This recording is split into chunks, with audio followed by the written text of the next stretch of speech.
Hey, folks. What's up? Um, I want to say good evening to you all.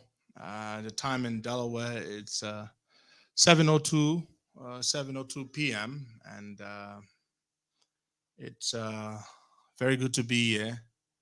And I'm not going to take too much of your time this evening. It's just going to be very brief. I want to have a chat with Councilman Wynfred Russell, who recently participated in uh, the race to become Brooklyn Park's next mayor. And we're glad to have him with us. Just going to be a few minutes, a few moments of your time. That's all that it's going to be. Okay, we have Councilman Russell there. Councilman Russell, I want to say good evening to you and welcome. Thank you, man. Good evening. And it's great being here. Great seeing you. Great chatting with you. What's Yeah. up, man? Have you been? Well, I have been very well. The pleasure is all mine. It is a very historic day there in your city. Let's talk about it. Brooklyn Park, Minneapolis, Minnesota, the whole of Minnesota, and the rest of the world. The history has just been well. I mean, it's a landmark verdict. Guilty on all three charges. People were literally holding their breaths, and here we are. How do you feel? How does the verdict make you feel? Well, like most of us who are advocates of social justice Mhm. and we're advocating for police reform uh, in this country and other parts of the world, well excited. I was really excited to um, finally, I think, get justice for once. This is the first time a white police officer and the second time a police officer in the state of Minnesota have been charged and convicted. This is a big relief. But I think what it tells us that it doesn't matter who you are. You if you to do something as heinous as Derek Chauvin did, you need to be held accountable.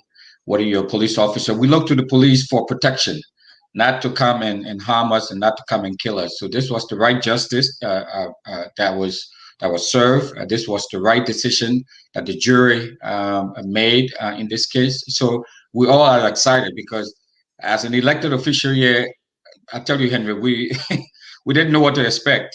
We had all of these different contingency plans in place just in case the verdict didn't go the way we expected it to have gone. Yeah, I mean, businesses were literally boarding up their businesses Hmm. Hmm. in case the verdict hadn't uh, gone or hadn't gone the way it went.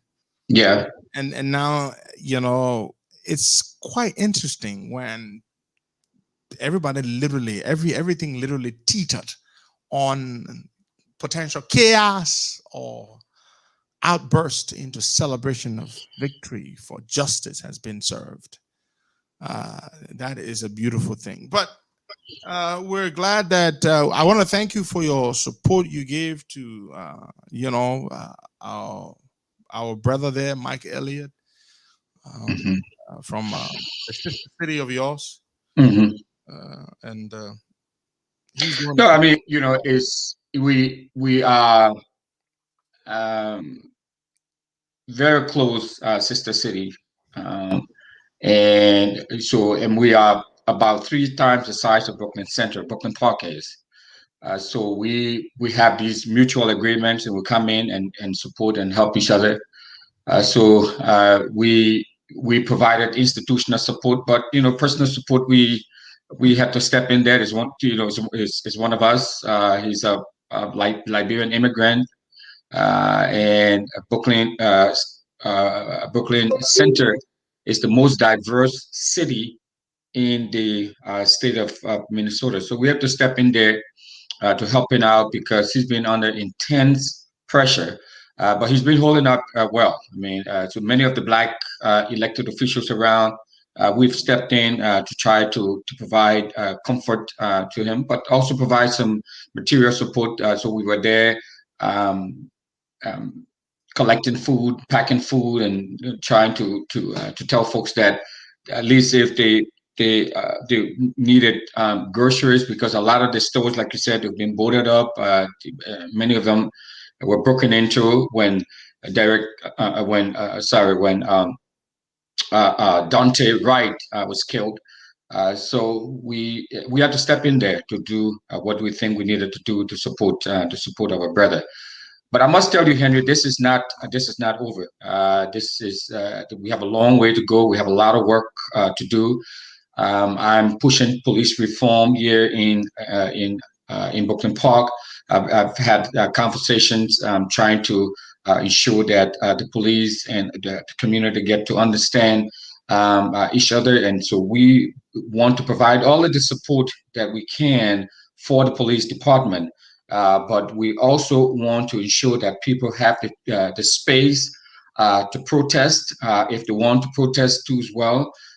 So we had our police force out protecting businesses, protecting property, but also protecting people's rights, to go out there and protest and demonstrate as they see fit. So we're providing all of those support.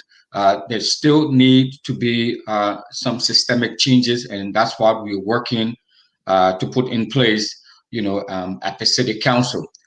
I think one of the things many people don't realize is that the action is really at the local level, Henry. So if the police pulls you over, the police gives you a ticket, you're not. The city council on which you sit, representing the West District, has direct supervision over police matters and the police. Oh, of course, yes, we do. Yes, yeah. The police reports to us. We control the police. So if the police pulls you over, or you or can't and does something wrong to you, or like in the case of Dante Wright uh, or Derek sorry, George Floyd, uh, you know, you're not calling Biden or you're not calling the governor. It's the police, it's the city council that you're calling. It's the police, it's the city council that you're working with. So it is critically important who we put in the city council. It is critically important that we get involved in the activities of the city council in the city, because in often you know cases our lives depend on it. So we have to get involved at the local level, because that's where the action is. So a lot of these police reforms, immediately after George Floyd was killed, I mean, we banned chokehold in Brooklyn Park. The Brooklyn Park Police Department would ban chokehold. It is the city council that had the authority to do such. Yes. So police officers are now prohibited by law from applying chokehold. Yes, in the city of Brooklyn Park, and I think in most places now in the state. But we passed our law here locally. So we passed laws locally that that the police, in the ordinances, that the police will have to follow. So if we want the police to see, for example, to stop conducting traffic stops, for example, pulling people over for minor traffic violations and stuff, it is the city council that will put that in place. So these pretextual type stops that many of these police departments do, like what they did in Brooklyn Center, that led to the death of Dante Wright. One of the things I want to try to push is to see how best we can, because if you look at all of the cases around, a lot of these police involved death and shooting and all of that, many of those things emanate from these pretextual traffic stops. They may stop you for a bad That's what headlight. happens in a down to right situation. Exactly, exactly, exactly, So a mere traffic stop could end up being a death warrant for more than likely or more than often a black person. exactly, exactly. And we oftentimes, I mean, the data will show that the way a black motorist is treated is dramatically different from the way a white motorist would be treated if they were doing almost the same, the same thing. So we have to have Yeah, comprehensive police even reform. if it's not racism, but it's racial bias. Yes, it's racial profiling. It's what we call racial profiling. The profiling you based on your race. You've been targeted because you're black and you're driving. And so the first instinct is to stop you because they have this suspicion that maybe all black folks are they're up to no good. They're doing trouble. They're trying to cause trouble, and they'll pull you over, and that stop may lead to something else. And That's so true. that's what we call, they use that as a pretext to stop you, and then they go on some sort of fishing expedition and Which yeah, oftentimes would lead to you getting shot, exactly. badly treated. Thank you. Thank you so much. Folks, this is a very brief. I'm sorry that I had trouble there with my settings. Thanks to brother Tom Sherman who alerted me to it. I had the settings on privacy. I had it on private. Only friends could see it, and of course, I wasn't reaching to a lot of people. So I just remove or change the settings so now more people can see the video. We're in conversation with Councilman Wynfred Russell, and we it's a week. Today actually makes it a week, a whole week Hmm. after the primaries. The primary was held last April. I mean, last Tuesday. It was on the 18th, Yeah. and today is the 20th. So we wanted to speak with the Councilman Russell, who fought a good fight, and but did not. Um, but did not get to walk away this time. This time, victorious in the sense of clinching the nomination. But as far as fighting a good fight and learning a lot of experiences or learning a lot of lessons, he did win on that particular front. So what we want to do at this point is to have a talk, like a postpartum. The primary is over. He's not going to go forward into the process, but of course, he is still councilman for the next 2 years and can still run for mayor. So the future is ahead. Everything lies ahead. Now, Councilman Russell, what went wrong? What, looking back, the benefit of hindsight, what would you do differently looking back at how you conducted your campaign and how you applied your resources and all of that? What would you do differently now? Thanks, Henry. And before looking at doing some sort of after action analysis as to what went wrong, let me first, in this very public manner, uh, tell you how grateful I am to you, Henry P. Costa, for stepping forward. Many people don't know. They think, I mean, typically, maybe, you know, um, you see folks step to someone's aid and to support them. Maybe they were in the same school together. They were from the same ethnic group, or they're from the same town, uh, or same community or whatever. That was never the case. For someone who saw a good cause and said, look, you know what, at the end of the day, this is about Liberia. This is about the big picture, and step forward to help in every way possible. We are very grateful. My campaign is grateful. I'm personally very grateful and indebted to you, Henry, for all of what you did, and for many people who don't know I mean, this man came forward to support us. He's not some sort of long old friend or whatever, whatever. But we have a shared vision for working to improve the lives of people and working to make sure that people have the resources they need to improve their lives and to improve their conditions. And not only did he use his influence and his platform, but he provided us with financial support. So not only did he talk the talk, he also walked the walk. So I must tell you that so it's not one of these situations where you say, my man, but I get you on, all the time, and I'm promoting you. I'm coming at the door knock. No, so somebody called me from Liberia. I don't think I told you this. Someone called me from Liberia and told me, said, look, uh, I see, Costa just posted something about you and all of that.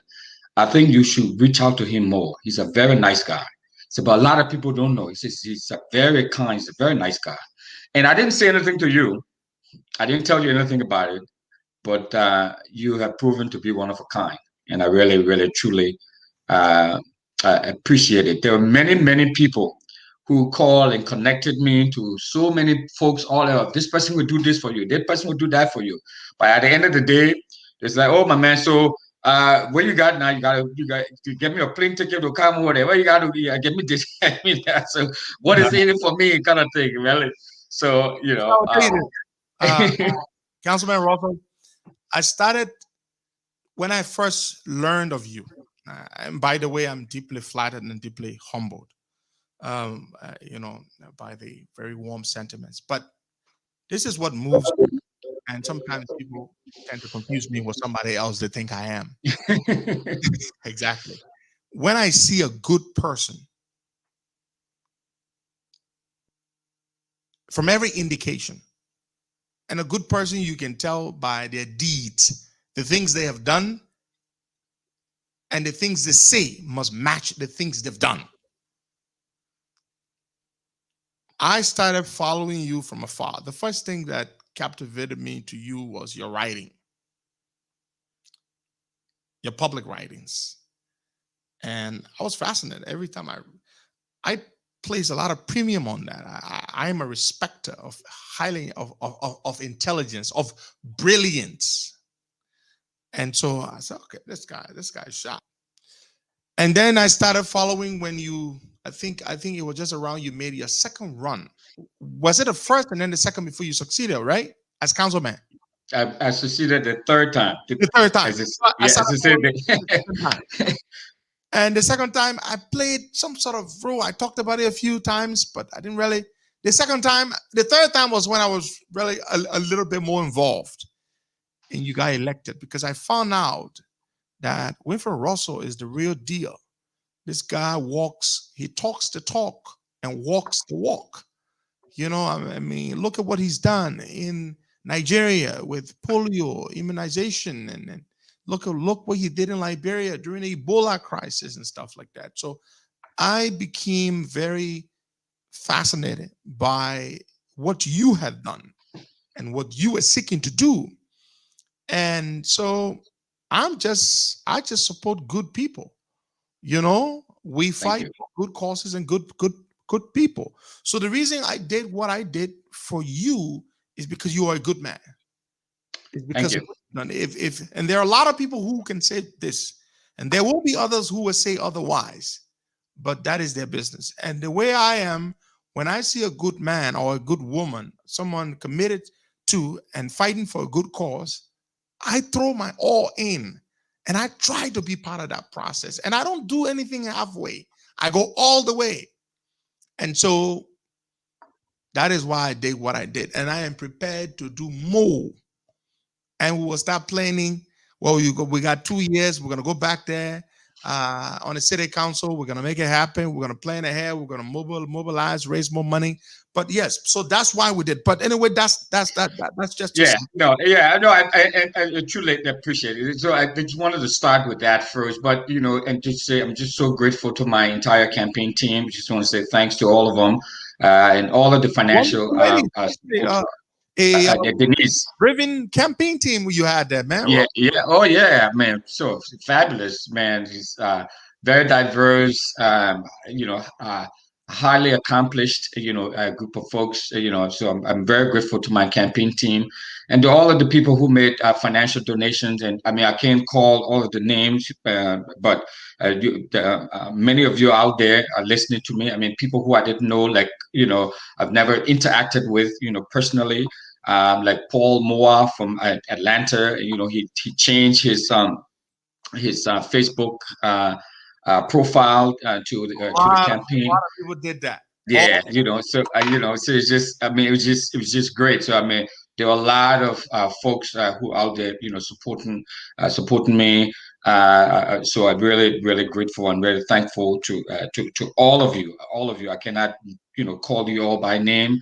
You know who you are. I'm grateful. Many of you flew here, like Henry, to come and support us from Maryland, from Delaware, from New Jersey, from Atlanta, and all over the place. So we are very, very grateful. We are all in this together. This fight is your fight. Like I've said before, I'm just a vessel. I see myself as a vessel, but you are the folks that we're doing all of this for. I just happen to be the person there. So so you asked the question, what went wrong? What went wrong, or what would have done differently? I mean, there were a lot of things that went on, and in hindsight, so we have three districts in Brooklyn Park. So I represent the West District. I have not been, to so our different council member represent the East and the Central District. So strategically, one of the strategic mistakes we made, I believe, was that we decided to forego campaigning or canvassing in the West District where I represent, and went instead to focus on the East District because we believe that since people don't know us there, we haven't ran, there before, and I was one of my contenders, base. So I was like, well, let's go there, and And try to so eat into her base. yes, Make because the data, covered. yes, because the data show that people in that district vote at a much higher percentage than people in my district. So we focus on that instead. Whereas what we should have done was that, I mean, as we say in America, sort of like the low hanging fruit type, analogy that folks use, or when you're taking an exam, they will always tell you go and answer the easy questions first. Go and answer the ones you know first before you go and look at the difficult one. We didn't do that. So this sort of like that fundamental type of approach to things. So go and door knock and campaign in the area where people know you the most. Because this is special election, right? And only 10% of people What who register to vote in a special election. And for this election, only 5% showed up. So voter turnout was key. So had I just focused on my district where people know me and are familiar with me, and then come out to vote? get them excited, get them out to vote. And my district too, that's where most of the Liberians who live in Brooklyn Park, that's where they live. They live in my district. So I didn't go out to them to shake their hands, to door knock. I mean, we did a little bit of it, but I focused a lot of my attention on the East District and the Central District because I thought that those people didn't know me. I needed to go there first. And we didn't have a lot of time. So for a week during the last few weeks of the campaign, it was raining. So there was no way to go out there, to campaign. And not, believe it or not many people are on, social media, because this is retail politicking. You have to go out there, shake hands, door knock, and all of that. So Hand that's out one big, stuff. yes, that's one big mistake we made there. Another mistake we made was that we came in not having, a really good enough war chest. Okay, when we decided, yeah, when we the first fundraiser that we held to get some money for the campaign was the one that held for us. Okay, and you remember we had some technical problems there.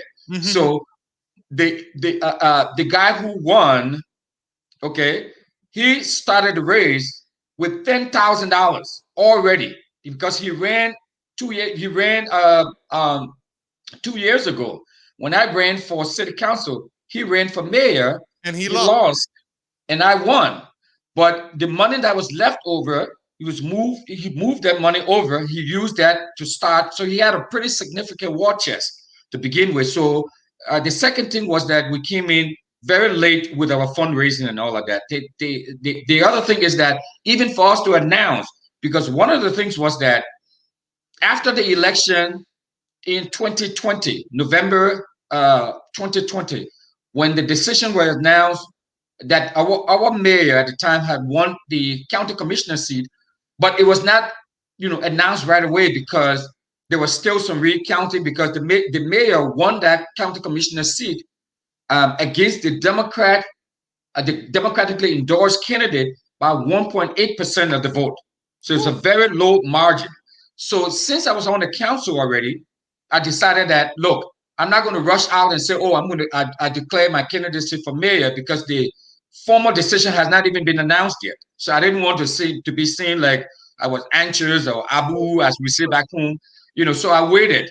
Whereas my competitors, the very minute the poll closed and there was some indication that the mayor had won and there was going to be a special election, he was calling people all around and extracting commitment from them. And many of our people, so if you I call Henry, I said, my man, Henry, I'm running, I need your support. Chances are Henry are going to go with you, with me and say, okay, my man, I back you. So if the next person called Henry said, damn, my man, why you didn't call me ever since? Wynfred just called me and asked me for my support. Committed. I'm already committed. So I tell folks like, this is not first come, first serve. But culturally, that's what a lot of people are doing. Say, well, man, my man, why are you just calling me? So even though I call, maybe I declared a week or no, I think it's about 5 days after the election, but the announcement was made who formally won the election. By that time, my opponents are already extracted commitment from a whole host of people. The last thing is that we did not seek the Democratic Party endorsement. We also made a strategic decision. In hindsight, we should have gone for it because we made the case that we've been on the council already. We have the experience, we have the track record, and all of that. So we did not seek the Democratic Party, endorsement because we just assumed that they were going to give it to Somebody else. to somebody else because of the work that they have done with the Joe Biden campaign and all of these other Democrats who are running. So we backed out of it. And so there were folks from the Democratic Party who called me and said, "No, come on in. We need a competition. Come and make your case." Is it possible some of them might have felt snubbed in some sort of way by you, or he didn't even try? Well, yeah, I mean, nobody did because we just, it just seemed like it was a foregone conclusion that they were going to give this stuff to this guy anyway. So why fight? Because they were going to make the case later on that, hey, we took part in this competitive, endorsement process and we won, and so we didn't want that. But technically and strategically, that was a blunder. We should have gone there and made our case. If they had given it to him, fine, but we'd have made our case, why we felt that we were the most viable candidates in the race, given our track record, given our experience on the council, given the work that we continue to do in the community, not just in the Liberian community, but in the community as a whole, and the results that we've been able to produce over time. So all of those things came together. And then 2 days before the vote, Dante Wright was killed in Brooklyn Center next door. Then we had a curfew and all of that. So all of that helped to suppress the vote. All of that helped to keep people aware. But we learned from that, and we're sort of going to recalibrate our strategy moving forward. This was a special election. This was just an opportunity because there was an open seat to jump in. But like you said, we have 2 more years, to go, and we're going to decide what we do next. But I mean, we learn from this, and all is not lost. That is true. All is not lost. You have picked up a lot of lessons, and these lessons can and will inform future elections in which you aspire to participate. You have 2 years remaining on your first term as councilman representing the West District. And when, not if, you are re-elected, based, of course, on your incredible record of service, I would hope and that you will certainly be re-elected. And when you are, it will give you an opportunity midway in your second term as councilman. The next mayoral election would come up, right? Yeah, they. So, and the interesting thing is that whoever gets elected mayor in August this year, because the election, the general election, that remember is August 10th of Mm-hmm. this year. Mm-hmm. Whoever gets elected, so there are two candidates now who are running. So whoever gets elected, that person will have to run again in November next year. Okay. November of next year. Yeah, you have to run again November next year. Okay. So you Yeah. could, if you wanted to, run in Oh November. yeah, I could if I yeah, I could if I wanted to. At this point, I'm just weighing all my options and see whether go up Let's see for re-election. let's see how the would be or soon to be elected mayor would perform between now and November of next year. Exactly. You know what I'm saying? Exactly. So I mean, It's a good thing we're having this conversation. And it's a good thing that your great, incredible team, Denise Butler and the rest of them, incredible women. It's a good thing that you sat down and you're dissecting all of the mistakes that were made and the strategic mistakes that were made, and how you can remediate them next time. We learn from Yeah, it. I mean, for sure. I mean, that's what we do. I mean, no matter, even had I won, we would have done that too as well. So we still we continuing to work with all of our different community groups, and we will keep producing the results that we are known to produce, and so we are always. It's kind of like a Lexus or like a Toyota. That's why people love those cars, because there's always continuous improvement.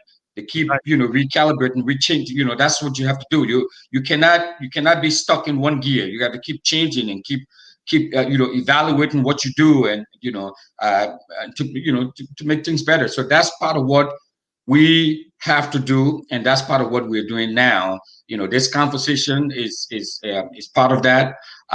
We've had the meetings already, a meeting with other community leaders to talk about what we need to do moving forward, and we're learning from this. We're learning from all of this. I kid you not. There were a lot of people who were disappointed. We were disappointed in the outcome, but we know that people know me and know that I'm a fighter. I don't just give up, and I'm not going to give up because I know that I one of the best candidates in the race, and my record speaks for itself. Track record. Yeah. My track record, speak for itself. So right now, as we speak, I serve on the been appointed to serve on the Park and Recreation Commission at the city. I also represent the city as a whole on the Regional Tourism Board. So bringing in a lot of resources to the city. For example, Igbo Fest is a big festival that is held here. I was able to push Igbo Fest through to the tourism board, so now they're getting mainstream funding to promote Igbo Fest is a ethnic group within Nigeria, but it's a Yeah, pretty large. Yeah. Nigerian Igbo Fest. Yes, yes. So it's a pretty large group. So all of those kinds of programs and services, working with the Liberian Business Association, working with the Organization of Liberians in Minnesota, the Liberian Ministers Association. So there were a series of programs and events and activities that we're coming up with.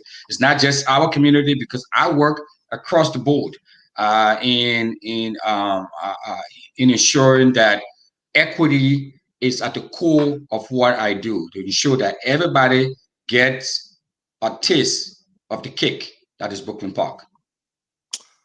Mr. Councilman, thank you very, very much for taking this time to come on here to explain to your people, and for having the courage to have ventured into this race, and having fought a good fight, and for having put together such an incredible team, and having garnered the experience that you've garnered, and how you will use that, mine, that MINE. You know, I've learned, in my business intelligence class, there's we're talking a lot about business intelligence solution and data mining, Mm. how it's strategic. You collect all that data, you mine it, and it helps you inform your business solution or your business intelligence solution. You could call this your political intelligence solution. Yeah, So that's incredible. So we No, that's it. This is great. I mean, but why we added. I mean, there are a lot of critical things that maybe I don't know if we can, leverage this platform and this time to talk about some of the other issues that Mhm. we're dealing with in the community. That I'm sure that I mean, it's just not within Brooklyn Park, but the Liberian community as a whole. First of all, the DED that we work so hard to Yeah, to push through and provide relief. So just to encourage folks, and I'm sure we're still trying to find when would be a good time for us to have that conversation, Henry, with some other folks. But we strongly need to encourage you, if you are eligible for DED, please show up and submit your documentation so you can get your paper work through. Uh, we've pushed through an extension. There's an extension, but we still don't have a lot of people showing up to get the paperwork all regularized. So if you need help, folks can call me at my office, either at the city council. I will give you my direct line. You can call me on my uh, direct cell line, or email me. My email address is winfred.russell@brooklynpark.org. You can reach me there and let me know and see what kind of resources we can provide to help you out. Or you can reach me at my the NGO that I run here. It's called Acer, and you can reach me at W Russell at Acer, that's ACERINC.org, or you can call me on my direct line at 612-283-1859 if you need any assistance with any of that. But we need you to step up and file for your. Yes, because that opportunity is gonna go away if we don't take advantage of it. I know, hopefully we'll be talking more about that with Henry sometime, once we can find the time to all come together. The other piece is that the first one was for all of us, for all Liberians in diaspora, especially in the U.S. Diaspora, uh, who are eligible for DED to file the paperwork. The other thing I'd like to put out there too is in Brooklyn Brooklyn Park, Brooklyn Center, within this Northwest area, just got some data from from the governor's office, that data that indicate that we have a high uptick of coronaviruses in this area because of this new variant, the B.1.1.7 variant from the UK is becoming prevalent within the Black community in Brooklyn Park, Brooklyn Center, New Hope in this area. So um, we will be doing some testing and have some, some testing.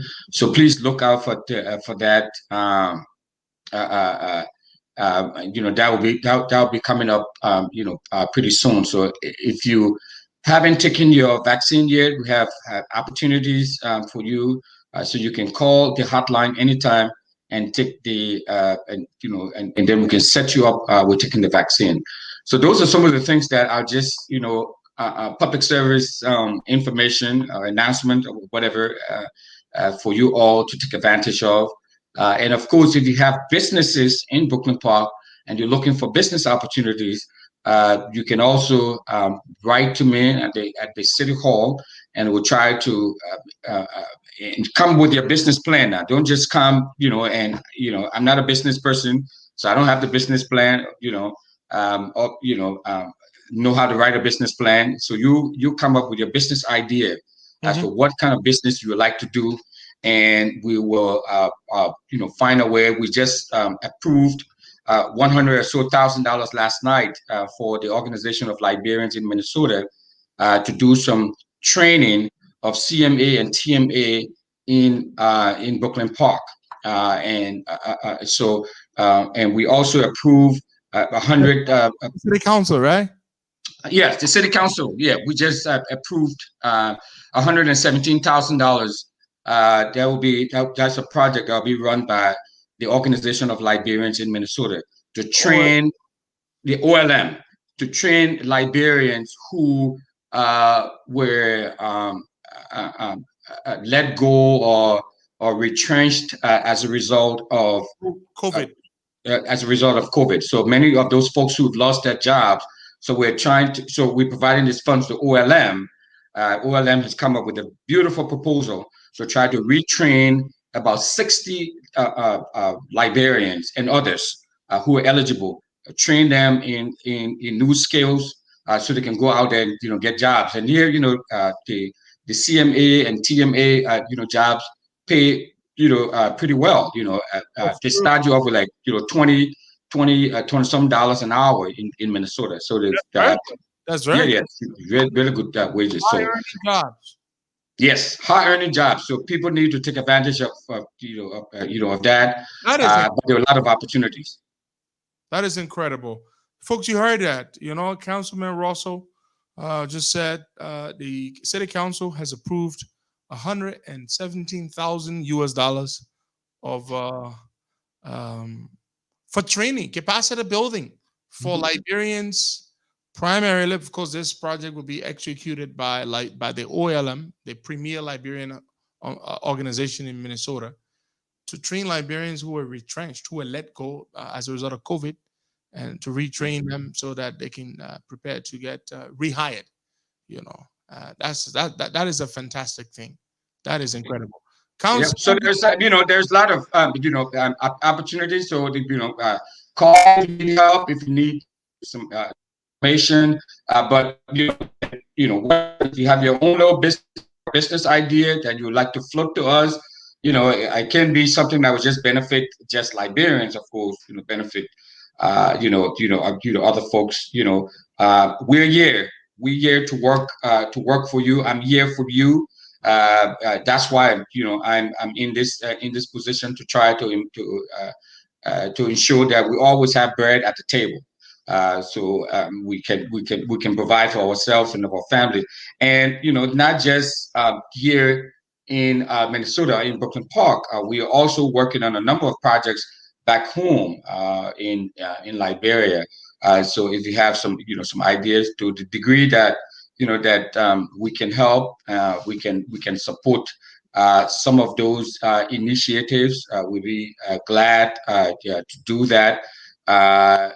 Whether you voted for me or you didn't vote for me, or whether you support me or you don't support me, I work for everybody. I work for you all, and we're there to help to bring relief to our community, to help to ensure that uh, they are taken care of. Because once you live in Brooklyn Park, you're a taxpayer, and we are here to support you and to ensure that you and your family are well taken care of. So don't hesitate to reach out to me anytime. All right, folks, there you have it. We've been talking with sitting councilman Wynfred Russell, representing the West District of Brooklyn Park on the 7-member city council. They make the decisions, they call the shots. You heard him just say they've approved funding to help build capacity of retrenched workers. And this project is to be executed by the Organization of Liberians in Minnesota. It's fantastic. And Councilman Russell still has 2 years left on his term, his first term. He can run again, and he will run again. And so we will be bringing you and others back to talk about just basically, as you've already done or begun, sounding the alarm, the warning, the bell, ringing the bell to remind our people to get out there and take advantage. There are lots of people who have already secured their green cards. Thanks to this program, some 10,000 people are eligible, according to the data you provided and some other group I spoke with. I believe they said about 60% of Liberians have gotten a green card. That's about 6,000 out of 10,000. That number is not impressive at all, considering how long it's been. So it works. It's not a hoax. It works. People need to take advantage of it. So we're going to plan it, bring you guys back on so we can talk about this. And especially, we understand how incredibly personally invested you are, when it comes to this thing, because of the role you play in helping secure the program for our people. One last thing, Henry, before we go. One last thing is that folks should look out, and folks should look out that I'll be sending out some information about. I'll be having a workshop coming up in June to train people around writing and managing grants. So how do you write a successful grant, and how do you manage the grant for foundations as well as for federal agencies? So you should look out for that information, and it will be free and open to everyone. So just pay attention to that. We have few slots, so you want to jump on that if you have any interest in that. Many of you have nonprofit organizations here in Liberia. So it's one thing to write a grant. It's another thing about how do you manage the grant, or how do you manage the money when it comes in. So we'll be providing that service to as well. So you all look out for that. And then another thing is that for health and fitness, we'll be doing an adult bike training program, teaching adults. There's no shame in it. That we have a lot of amenities here in the city, and people are not leveraging and taking advantage of them. So we're going to be training. If you didn't learn how to ride a bike as a young boy or young girl, we're going to be training you and providing you bikes and helmets. That's a program that I'll be running through the city Parks and Recreation Department and the police department too as well. So listen out for that. I will be posting information on my city council webpage, and of course on the Costa Show and other public platforms too as well. So just just tune in and listen out, and again, don't hesitate to let us know what you need. If there's anything in particular you need, any business, there are a lot of business opportunities here. Let me know, because we're here to work for you. That's why we are here. And so I just want you to know that, because access to information is powerful. So want to give you that information so so it's left to you now to leverage it and take advantage of all of the information and all of the resources that we have for you to help you and your family. Councilman Russell, thank you so much. Have yourself a lovely evening there in jubilant Minnesota. Yes. Thank you, Henry. Thanks for having me. And again, thanks to everybody who supported our campaign and our effort. And thanks to you and your team and your crew. And look forward to talking to you shortly. Thank you. Okay, bye. Well, folks, Bye. there you have it. This has been quite interesting. I'm Henry Costa, and I'm gonna end right now. Just wanted to bring Councilman Russell on to talk about a few things, and then his run for uh, mayor, and he's gonna make a run for it again. Thank you so much. You all have yourselves a lovely evening. Bye bye.